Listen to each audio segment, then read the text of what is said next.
திமுக மாவட்ட செயலாளர்கள் கூட்டத்தில் உரையாற்றிய திமுக தலைவரும் முதலமைச்சருமான மு.க.ஸ்டாலின், நாடாளுமன்ற தேர்தலில் வெற்றியை ஈட்டித் தந்த மாவட்ட செயலாளர்கள் உள்ளிட்ட அனைத்து நிர்வாகிகளுக்கும் பாராட்டும் நன்றியும் தெரிவித்தார்.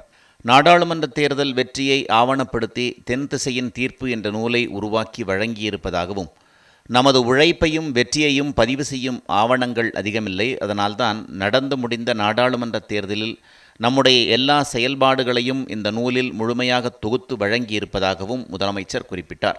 தங்களது மாவட்டங்களில் இயங்கும் திமுக சார்ந்த நூலகங்களிலும் பொது நூலகங்களிலும் இந்த புத்தகத்தை கொண்டு சேர்க்க வேண்டும் என்றும் அவர் கேட்டுக்கொண்டார். 2019 நாடாளுமன்ற தேர்தல் தொடங்கி நடந்து முடிந்த விக்கிரவாண்டி இடைத்தேர்தல் வரை தொடர்ச்சியாக மக்கள் மன்றத்தில் வென்றிருக்கிறோம். சுணக்கமில்லாமல் செயல்பட்டால் அடுத்த முறையும் நம்முடைய ஆட்சிதான் என்பதில் சந்தேகமில்லை. அதற்கு தயாராகும் வகையில் களப்பணிகள் தொடங்க வேண்டும். அடுத்த 2 ஆண்டுகளுக்கு தேர்தலை மனதில் வைத்தே செயல்பட வேண்டும் என்றும் அவர் தெரிவித்தார். விமர்சனங்களுக்கு பதில் சொல்லும் அதே வேளையில் நம்முடைய சாதனைகளையும் மக்கள் மன்றத்தில் எடுத்து வைக்க வேண்டும் என்றும் முதலமைச்சர் மு.க.ஸ்டாலின் கேட்டுக்கொண்டார். 2026 சட்டமன்ற தேர்தலில் நம்முடைய இலக்கு 200 தொகுதிகள் என்றும், அந்த அளவுக்கு நலத்திட்ட பணிகளை செய்திருக்கிறோம், மக்களிடம் நற்பெயரை வாங்கியிருக்கிறோம் என்றும் முதலமைச்சர் கூறினார். தமிழ்நாட்டின் எந்த ஒரு வீட்டை எடுத்துக்கொண்டாலும் அந்த வீட்டில் ஒருவராவது பயனடையும் வகையில்தான் திட்டங்கள் தீட்டப்பட்டு செயல்படுத்தப்பட்டு வருகிறது. மக்களை சென்று சேர்ந்திருக்கும் நலத்திட்டங்கள் எல்லாம் வாக்குகளாக மாற வேண்டுமென்றால் அதற்கு நம்முடைய களப்பணி மிக மிக அவசியம். அதற்கு இப்போதே நாம் உழைக்க வேண்டும் என்றும் திமுக தலைவரும் முதலமைச்சருமான மு.க.ஸ்டாலின் கூறினார்.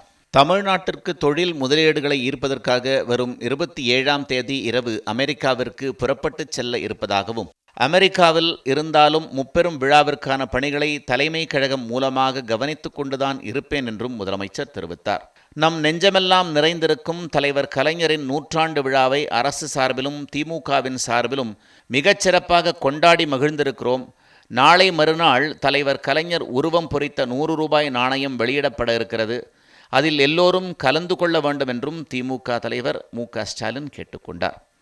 75 ஆண்டுகள் கடந்துவிட்ட இந்த இயக்கத்தின் தேவை இன்னும் 100 ஆண்டுகளுக்கு இருக்கிறது.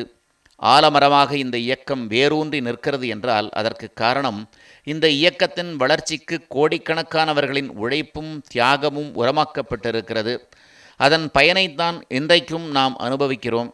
அதேபோல் இந்த இயக்கத்தை அடுத்தடுத்த தலைமுறைகளுக்கு கொண்டு சேர்க்க வேண்டிய மாபெரும் வரலாற்று கடமையும் நம்முடைய கைகளில் இருக்கிறது. அதற்கான உழைப்பை வழங்க உங்களை நீங்கள் முழுமையாக அர்ப்பணித்துக் கொள்ள வேண்டும் என்றும் திமுக தலைவரும் முதலமைச்சருமான மு.க.ஸ்டாலின் கேட்டுக்கொண்டார்.